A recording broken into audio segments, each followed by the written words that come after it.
I honestly cannot even believe the words that are about to come out of my mouth. I am getting close to hitting $1 million in revenue in my Etsy print on demand shop. And honestly, as someone with no experience in design or business, literally, I still cannot even believe it. I have been doing a lot of reflecting over the last few weeks, thinking about when I started this journey with print on demand a little over 3 years ago, and thinking about all of the different steps I've taken, all the mishaps that have happened, the failure, all the things in between, and really thinking about if I were going to start over again today, what would I do differently? And as I've been reflecting on this question, what would I do if I were starting today in 2026? There are 5 things that really keep popping up for me that would be essential for when I started. In today's video, I'm going to be sharing with you the 5 things I would do differently if I were starting my Etsy shop today. And again, not because what I did was necessarily wrong, but because I have learned so much over the last 3 years. And I really want to share that with you so that if you're starting your journey or somewhere in the messy middle of your journey, that you can take a few lessons from today and apply it to your own shop.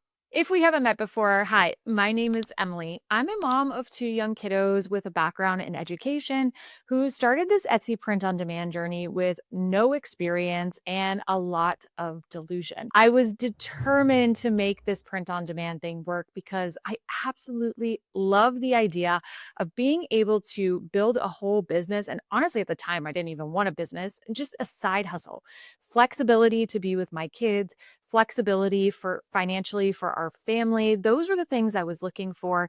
And print on demand has truly given us that over the last 3 years and so much more. And if you are looking for practical, no fluff tips, trends, strategies for your Etsy print on demand shop, don't forget to hit like or subscribe below. Okay, so let's dive into the 5 things I would be doing differently if I started my print on demand shop today. And the first one should be an obvious one if you've seen any of my other videos, which is I would start selling giftable print on demand products from day one. Now, if you haven't heard my story before, you know I started like many print on demand sellers selling t-shirts and sweatshirts and apparel, the things that you hear most often about in the print on demand space. And that was going okay for a couple months, but it really wasn't generating the traffic that I wanted, the sales that I was looking for.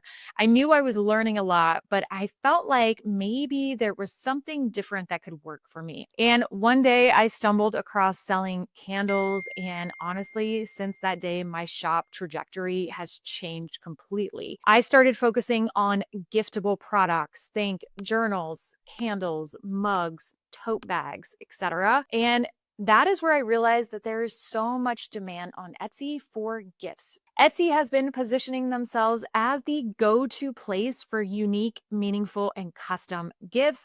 And people want that. They want something that they can't just go down the street and buy at a big box store.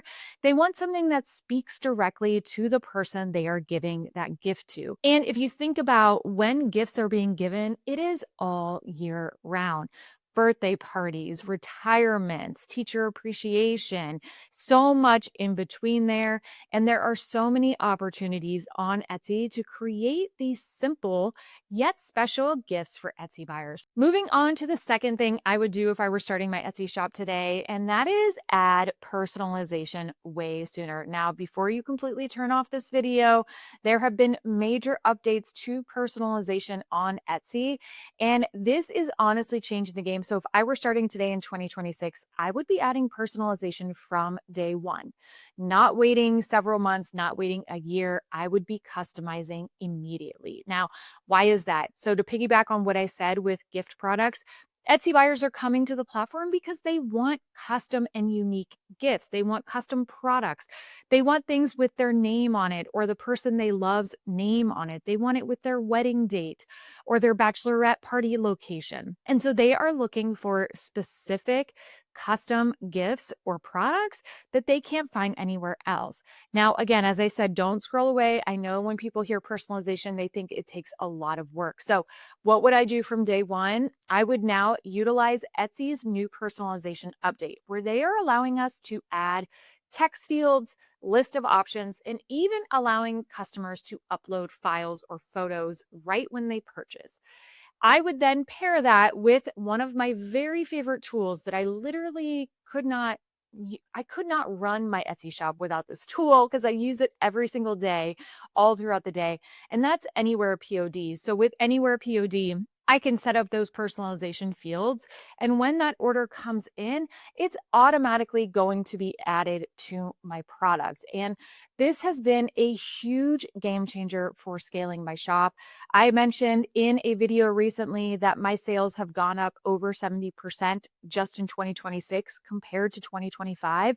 And a big reason for that is because I started really leaning into personalization because I have been using Anywhere POD. So if I could go back in time, that is absolutely something I would start from day one is using Anywhere POD, pairing that with Etsy's new personalization update to make it super easy to personalize products and be able to stand out amongst the crowd. All right, and the third thing I would do if I were starting today is I would really lean into simple designs and design templates. Now, what do I mean by that? So I've mentioned a few times in this video today that I didn't have any graphic design experience when I started. But when I first started, I really tried to pretend I was a graphic designer. I was trying to lean into all of these trends. I was trying to incorporate all of these different trends and themes and graphic ideas that I could do, when in reality, what ended up working best for me were the most simple products. I mentioned that once I switched to candles, my sales absolutely skyrocketed along with selling other giftable products. And the best part is, so many of those designs are literally just text. They are just black or white text on a design, super, super simple. And I wish I had truly leaned into that from day one. The products that have made the most money for me over the last 3 years are really the simple, clean products. They have a big, bold text on it, maybe paired with a script text, high contrast, super simple. And I think something to keep in mind is that Etsy buyers are scrolling on their phone through the Etsy app, and you need to be able to catch their attention in a split second. And by having just these clean, bold designs that speak emotionally to the customer, maybe it makes them laugh, it makes them feel sentimental, it makes them feel connected in a super simple way. That is exactly what buyers are looking for. And the second part of this is design templates. Now, what does that mean? It sounds a little bit fancy. What do you mean by templates? That means just simply taking that design that you've created and switching out the words, right? So let's say you have a candle that says smells better than your night shift for a nurse, maybe. Maybe you could then tailor that to smells better than your day shift, smells better than your kid's football bag, things like that. So you could easily just kind of switch the words out.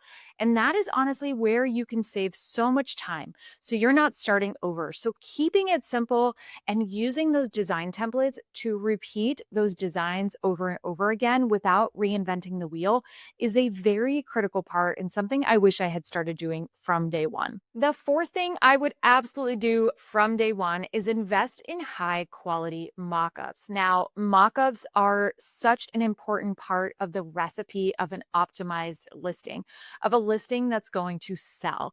And why is that? Because Etsy buyers, as I said, are shopping with their eyes. They are shopping quickly. And your mockup is what is showcasing your design. So if your mockup looks a little unprofessional or maybe not super up to date with it looking modern and professional, then Etsy buyers are going to scroll right past and feel like they can't trust you as a seller. So investing in high quality mockups is something that is so key to do from day one. And one of the great things about this is that high quality mockups don't have to be expensive. If you go on Etsy and you search for tote bag mockup, for example, and you scroll, you can buy mockups for as cheap as $1, $2, $3. And all you need are a couple to really make a statement and to be able to showcase your product in the very best light. Now, to piggyback off of the mockups, the other tip I would give you is to also make sure you include what I like to call branded photos in your listing. Now, in the Gift Lab course and in my community, I offer you some templates that you can start from. But what do branded photos mean? That means something like a thank you for shopping small, a size chart, information about the product, how can they contact you. This is going to help really round out your listing photos and make it look professional. It's going to make it feel like customers can trust you, and you want to make sure that you have all of those elements in place so that way when they're looking at your listing, they feel like it looks professional, it looks reputable, it looks like they can trust you. Even if you don't have any sales yet, those little things will go a long way for a buyer feeling like, okay, this is a legitimate seller and I know that I can trust buying from this person. So the photos, the mock-ups, the branded photos, the size charts, all of that is going to be so key in bringing customers into your listings. And we have made it to the fifth thing that I would recommend doing if I were starting today, if I were going to start a brand new print on demand shop today, or if I were starting my journey completely over.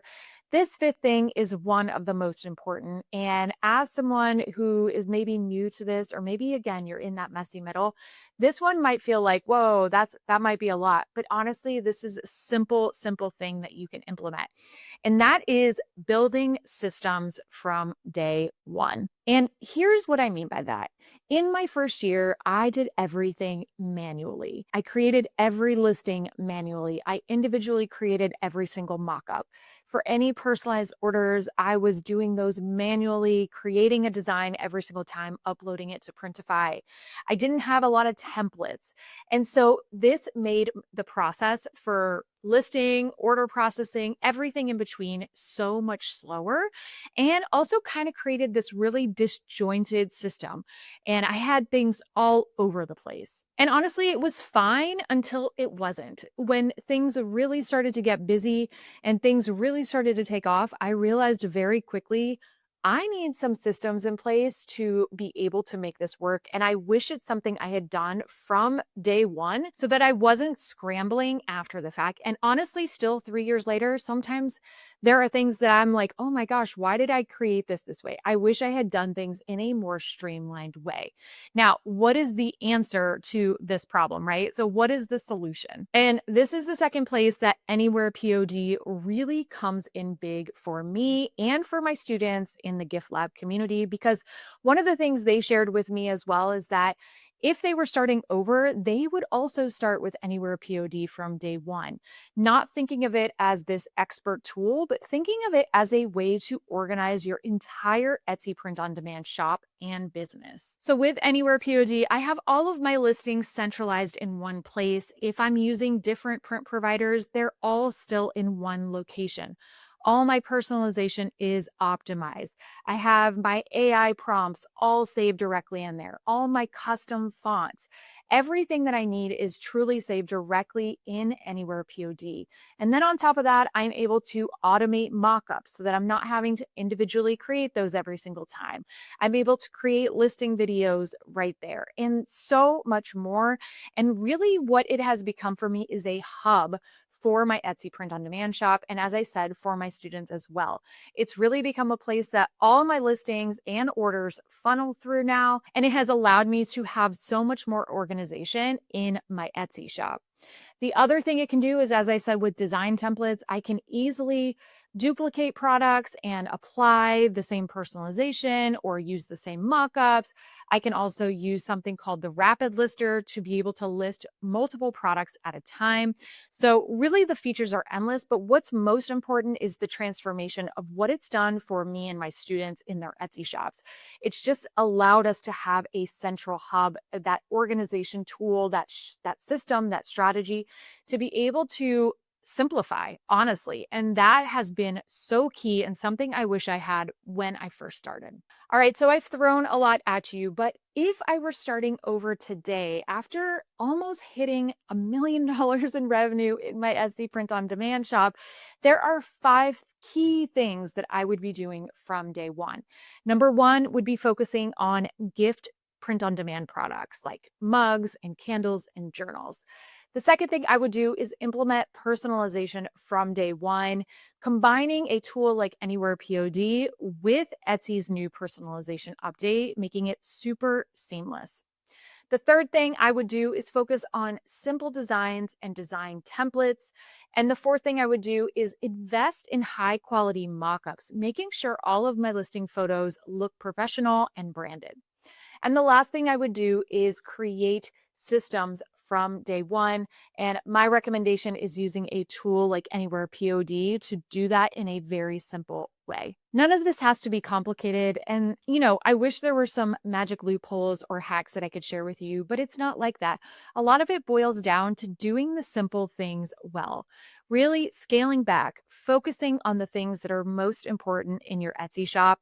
And those are the things that I would do starting now. If you are sitting somewhere now, you're really manifesting this idea that this side hustle can become a stream of income for you or your family, or create freedom for you, maybe in your kids, in your life to travel. Maybe you're retired.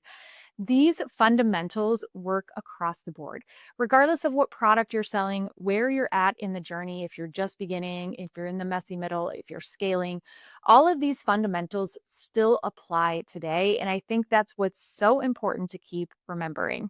And I would love to know below in the comments which of these 5 things stand out to you the most. And is there anything you are going to be working on that we talked about today? I'll also include the link to Anywhere POD below with a code for 30 days free if you are interested in trying. My name is Emily, and I look forward to seeing you next time.